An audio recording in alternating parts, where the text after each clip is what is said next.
po sa inyong lahat dyan. Kumusta ang buhay-buhay dyan? Sana nasa mabuti tayong kalagayan lahat. Ayan, so, welcome back again to my channel, Guru to FW and Spanish. Ayun, sana hindi kayo magsasawa sa aking intro. Ayan, ganyan. At sana pasensyahan nyo na lang yung aking background kasi magulo siya. Yung maliit lang ang aming kitchen. As in, maliit lang. Ayan, so, kung bago ka sa aking channel na ito, sana mag-subscribe doon sa below. At saka i-ring nyo din yung notification bell para pag may video ako, simple video ako, ma-notify kayo kaagad at mapapanood nyo para support tayo. Ayan, yun. So, in today's video, gagawa ako ng special, homemade ice cream. 3 lang ingredients ang gamit ko. Gagamit ako ng, gusto ko sanang gumamit ng condensed milk, pero hindi available ngayon ang condensed milk kasi hindi ako nakabili, kaya gamitin ko sugar, avocado at saka cream. Ayan, gagawa tayo ng homemade ice cream, homemade avocado ice cream at saka biscuit ice cream. Ayan, so samahan nyo ako at maggagawa tayo ng homemade delicious ice cream. Coming back! So, ayan, ang ating ingredients ay itong nata, hindi po sponsor to, nata, sugar, 3 lang ang ating ingredients, sugar, at saka itong avocado. Tingnan nyo ito, oh, isang ganito lang, ano na siya, oh, €2.53. 2 euros and 53 cents. Ang mahal-mahal. Kung i-convert mo yun sa peso, isang piraso lang, 120,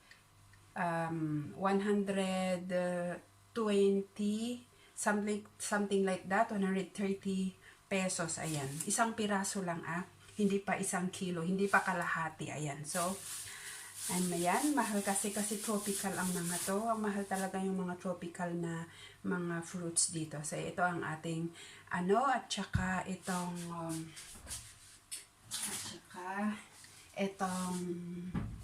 itong galletas. Galletas kasi ang tawag nila sa Spanish. Itong biscuit. Ayan, yan. So, umpisahan na natin mag-prepare ng ating mga ingredients. Ayan. Kasi gusto ko ng ice cream kasi ang init-init ngayon dito. Summer dito ngayon. Nasa 40 degrees. Kahapon nasa 42. Ngayon nasa 39 ata. Ayan, yan. So, sobrang init talaga. Kailangan ng refreshing mga drinks. Ganun iniinom ng tubig. Ayan. So, mag-prepare na tayo at samahan nyo ako. Ayan. Ayan, so first, anuhin muna natin itong ating avocado.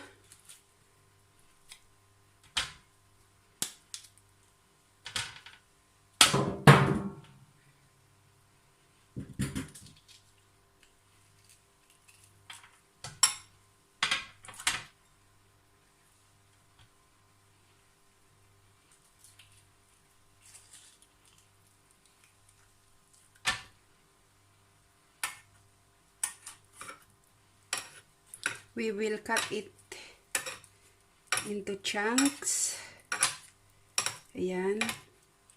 Hindi natin anuhin ng anuhin na lang natin ng maliliit siya.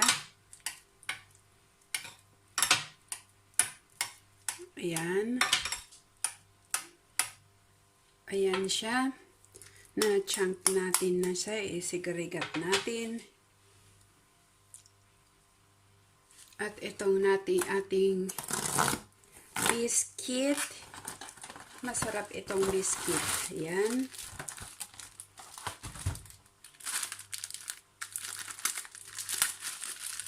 Masarap itong biscuit. Ayan, dudurugin natin ito. Dudurugin natin siya. Kamayin ko na lang kasi madali nang naman durugin. Hindi natin durog-durog, masyadong durog, kung ano lang, may parang chunks lang siya. Kasi masarap yung may nginunguya ng kaunti pag ice cream. Ayan. So, ito ang ating galletas, ang ating biscuit. Tapos, isunod natin, anuhin ang ating, whip ang ating cream. Ito, naka-chilled na to ng overnight.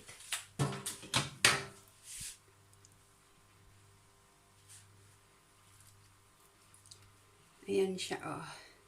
Tumigas na siya kasi inilagay ko sa refrigerator last night. So, overnight.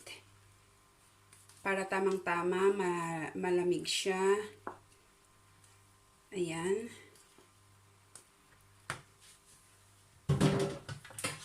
Tapos, i-whip natin siya.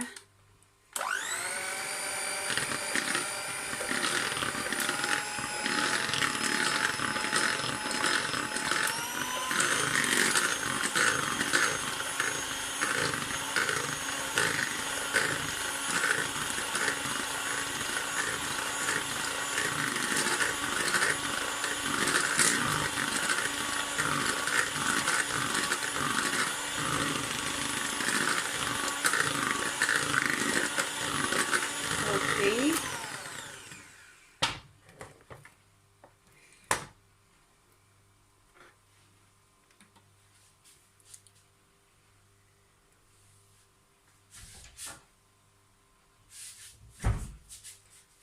Meron pala tayong naka-ref na ating condensed milk. So, condensed milk ang ating gagamitin. Ayan. Huwag masyadong, kung gusto nyo matamis, ayan, damihan nyo ng kanyang condensed milk. Kung gusto nyo naman na medyo, hindi matamis, konti lang ang lasa, ayan. Tapos, ayan.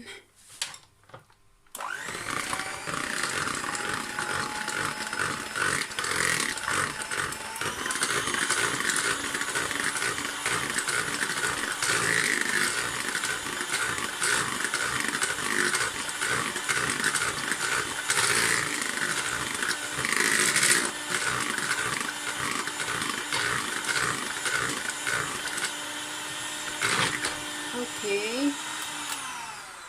So, ayan. Pwede na siya. Tapos na siya. Itong gagamitin ko, ilagay doon sa container para ilagay yung mixture ko dito kilalagay ito.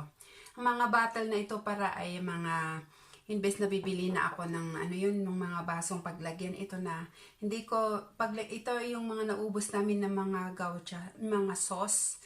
Ayan, maganda kasi sabi ni Kuya itapon niya, tapos sabi ko huwag mong itapon kasi may paggamitan ako diyan. So nga ito, maganda siya, takpan mo lang siya, O, diba? Be practical, ayan. Minus gastos pamili-mili. Lalo na sa panahon ngayon, kailangan magtipid-tipid, ayan. So, imbes na mga bibili ako, ito nang gagamitin ko, ito. Mga, kumbaga, recycle ba? Ayan.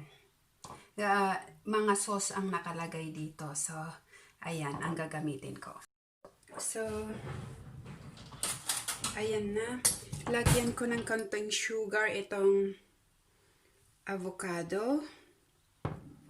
Konti lang para hindi masyadong matamis. Ayan. Okay. Tapos ilagay ko yung itong cream na whinip ko.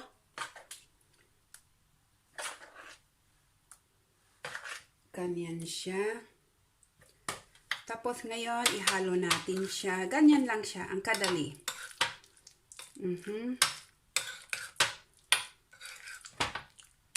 Kung gusto niyo mas marami, kasi gusto ko yung mas marami ang avocado kaysa yung whip. Kasi medyo masyadong, pag marami kasi ang whip, masyadong, pangalan nito, nakakaumay siyang kainin. Ayan.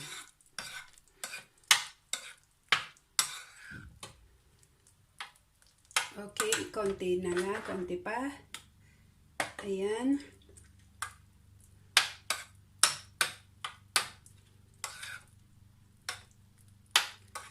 So, ito na siya. Tapos, ilagay natin dito. Dark.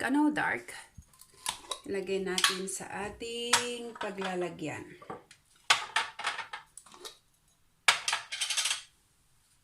Yan.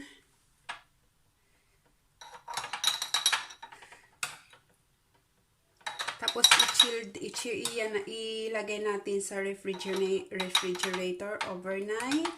Bukas natin kakainin. Para masarap lumamig at tumigas siya ng kaunti. Ayan. So, diba? Naka-minus gastos. At mas masarap yung ice cream natin. Ayan. Ito, 1 down. Ito ang mix.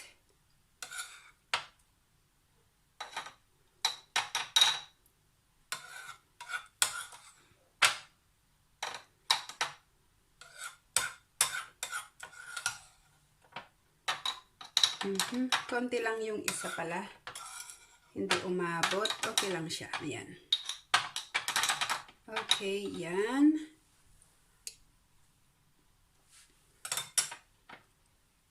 Sulok, oh. Hindi makita.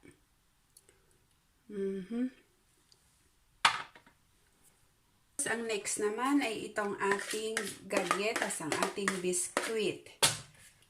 Lagay ko na dito. Yan. Ganon lang siya. Na-try ko na itong ginamit ko, pero yung ginamit ko noon ay ice cream ay ginawa kong ice cream is mint ice cream. Hindi ko na siya binidyo noon. Kasi trinay ko lang siya. Ayan. So, ilagay na natin dito.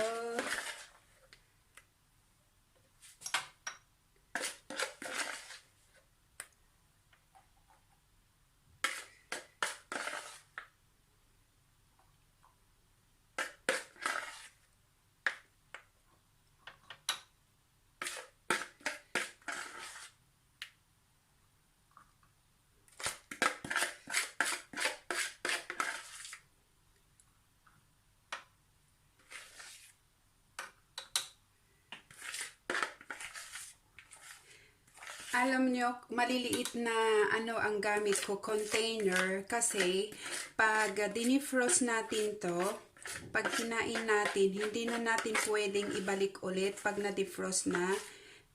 Hindi natin ulit ibalik sa refrigerator kasi pwede tayong ma-food poisoning. So, maliliit ang ginamit kong container para surely makain lahat at hindi na maibalik sa refrigerator. Ayan. So, ito na siya. Kaya takpan natin. Tapos, ilagay na natin sa refrigerator for overnight. And then, we will eat it tomorrow. Okay. So, ito na siya. Cute na. Yan.